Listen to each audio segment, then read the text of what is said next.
Well, boy howdy, this was only a matter of time. Ever since EA decided to leave horses out of The Sims 4 Pet Pack, Cats and Dogs, and the Cottage Living Farm Life Pack, myself and countless others theorized horses would be sold on their own. And here it is, Horse Ranch! The 14th Sims 4 expansion, and the final full expansion for this 9-year-old game. Okay, probably not, but I can dream. Anyway, the Horse Pack is yet another example of them taking a feature that was previously part of a larger pack and yanking it out to sell as a separate slice of $40 content. I mean, it also adds miniature goats and sheep, though this provides me miniature levels of enthusiasm, so whoop-de-doo. But I'm already here, so let me brew a dump truck load of coffee and feign interest for the next few minutes.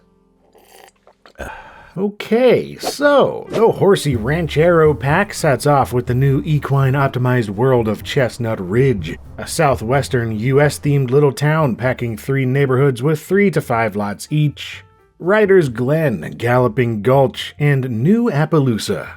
And despite this reminding me of the Sims 3 Pets world of Appaloosa Plains, from halcyon days when Pets packs had all the animals at once, I still seriously like this map. It's one of the nicest, most appealing worlds in the game to date. The Ridge of Chestnuts here goes hard with gorgeous environments and set dressing that's darned pleasant to look at, while also being largely devoid of interactivity as usual, other than a neat text adventure cave, a welcome little surprise indeed. But yeah, it's a shallow yet very pretty landscape, putting one in the mood for some horsing around with its copious open fields and well-worn riding trails.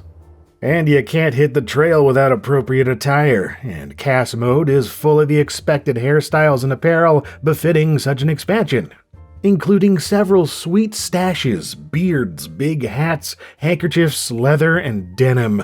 Oh, so much denim, this may as well be the Canadian tuxedo pack, and I'm all for it.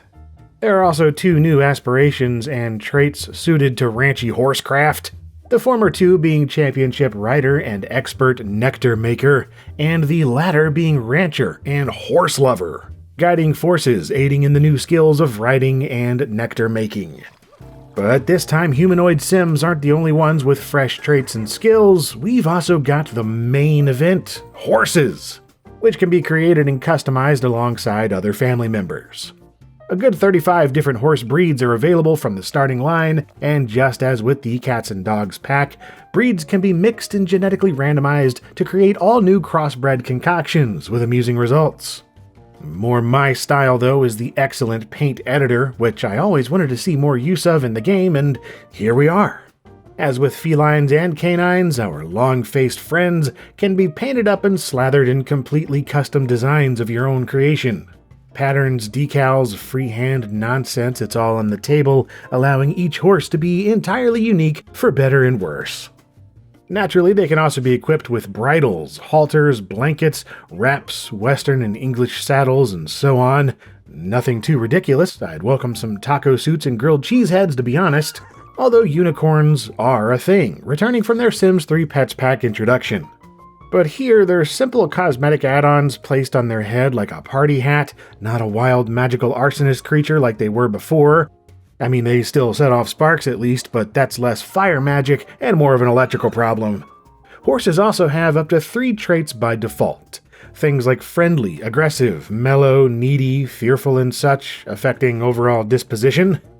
As for acquiring a horse, unless you create one, then you gotta buy one, since wild wandering horses are no longer a thing. Just hop in your pickup truck with the horse trailer attached and go, wait, nope, still can't use vehicles in The Sims 4. Instead, just order a horse and it'll magically poof into existence in your front yard. You can either grab a brand new horse for a bit more money, or adopt a janky old used horse for less cash. Either way, they'll come with their own random traits and 4 skills, which are really more like attributes: temperament, agility, endurance, and jumping. These can be leveled up through practice and training as you'd expect, and the better cared for they are, the quicker they'll improve. As with dogs and cats, there's no directly controlling horses here, so instead you'll do your best to socialize, nurture, and encourage them to level up the way you'd like. Some of it's enjoyable nonsense, like having them pose for photos, but a bunch of horse care is straight up farmyard busy work. So hiring a ranch hand is recommended if you lack the time and have the funds. Though oddly, this is only an NPC job, there's no way to take on a rancher career as I figured you might. Nor is there anything like a farmyard vet or a horse doctor, which seems like it'd be a fun add-on to the existing veterinarian career. Yeah, well, you do at least get quite a bit to do in regards to riding and competition. Again, it's not a job exactly, but more of a side hustle activated at the Equestrian Center downtown. Still a rabbit hole building. Unfortunately, there's only a black void inside where you have to trust that your Sims are competing against others doing amazing horse stunts that you'll never see. Though you can at least see certain activities if you do them outside of competitions, but yeah. Unseen competition is the meat of horse ownership, and is quite the time consumer, since you can only compete once per horse per day. It confusingly says no horse on lot if you've already competed that day, but really, it means you have to come back the next day to compete again. Nothing stopping you from just buying more horses and competing with those though, and the better both of your skills are, the higher the chances to win, which in turn increases your horse's monetary value, making them significantly more profitable should you ever decide to sell them. On that note, breeding is also a thing, accomplished by bringing together a mare and a stallion and encouraging a little horseplay. As long as their relationship level is high enough, it won't be long before a foal flops out. And good grief, those custom paint job genetics are strong, so breed wisely. Although foals come with their own unique traits that are only available through breeding, which means higher values, so you can keep that money train rolling no matter what they look like. Miniature goats and sheep also exist now, with quite the rainbow of pre-selected colors and patterns to choose from. They function sorta like a mashup of chickens and rabbits from cottage living, except that sheep can be sheared and goats milked for money or resources, while also helping weed the garden by grazing. And they come with some bizarre quirks. Like how they're treated as objects, so they can be resized by pressing the brackets keys to make them extra tiny, full-sized, or absurdly huge and ridiculous. They're acquired like objects too, being ordered the same way as books or groceries or whatever, so you can order up to 99 of each type at once, and as far as I can tell, there's no strict limit, so your sim can walk around with hundreds of goats in their pants and no one will be the wiser. Until you decide to place them into the world, that is, where they begin wandering around doing their own thing, downright game-breaking in the truest sense of the term. Again, there's no explicitly set limit here, it just lets you continue placing goats and sheep into the world until the simulation breaks. After a while, the game's routines and AI simply stop working, with every sim freezing in place and refusing to do any new actions even after using a debug cheat to reset them. They can walk, but that's it. Nothing else works anymore, and my save game was ruined. So, yeah, load up on goats and sheep at your own risk. It may bring about the end of all free will. Lastly, there are a few activities and destinations worth mentioning. Nectar making is of course a big one, acting as one heck of a lucrative hobby. Nectar being the teen-rated version of alcohol, more or less, and Sims skilled in its creation can mush down fine ingredients and feed juice into bottled concoctions ready for aging. And the longer they age, the finer the quality, to the point of seriously high prices per bottle. It's darn satisfying to fill up a huge wine rack of top-notch spirits, but it's even more satisfying to pay for all your kids' college educations, doing little more than smashing berries barefoot. There's also the general store rabbit hole that lets you buy all kinds of useful supplies and ingredients, as well as sell off some of that homebrew hooch for an even heftier profit. And the Animal Day and Ranch Gathering events, functioning as a sort of petting zoo and backyard cookout, respectively. Along with cowpoke dancing, where Sims can trot along in time to the music on the new dance floors available in Buy Mode. Yeah, Buy Mode in general is full of Western-themed goodies like new campfires, barrels, grills, bear grills. Wait, what?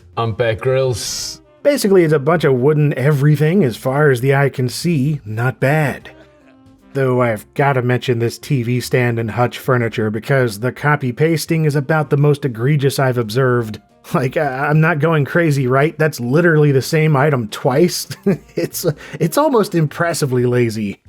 And, of course, there are 7 new chairs on offer here, plus 2 new stools. Not counting the horse stool, you probably don't want to sit on that. And that is the Horseradish Ranch Dressing Pack, the 14th $40 expansion that is, and I hate to be a naysayer here, yet another optional pile of fluff. Horses are neat, the world is lovely, and I approve of the endless goats and sheeps, but dude, come on dude ranch dude, the price they're charging is perplexing. Even disregarding my own preferences, I do not see what merits $40. Those spatterings of online simmer discourse writing off Horse Ranch as something that should have been a cheaper game pack ring true in my view, and yet I fully understand why it's an expansion, because they can charge more for an expansion, especially one with such a wildly wished for feature as horses. The fact is, it was a conscious design decision to leave out horses from the pets and cottage living packs, and instead plop down some barnyard-related Western filler on the side to try and justify selling it as a full-priced pack. So, as usual, my opinion as a burned-out old-school simmer is to not bother, or wait for a steep discount if you're turned off by the pricing, but I also figure half the folks watching this already bought the pack anyway, so whatever. I'm not bothered either way, just ready to move on. And if you'd like more Sims content from me, well, I've done a bunch of it in the past, and I guess I'll continue reviewing the full expansion packs as long as they keep making them, but dang it, I am so ready for the next whatever, whether it's a Sims game or a competitor. And in the meantime, I've got plenty of other stuff I cover here in LGR, so stick around if you'd like, and thank you very much for watching.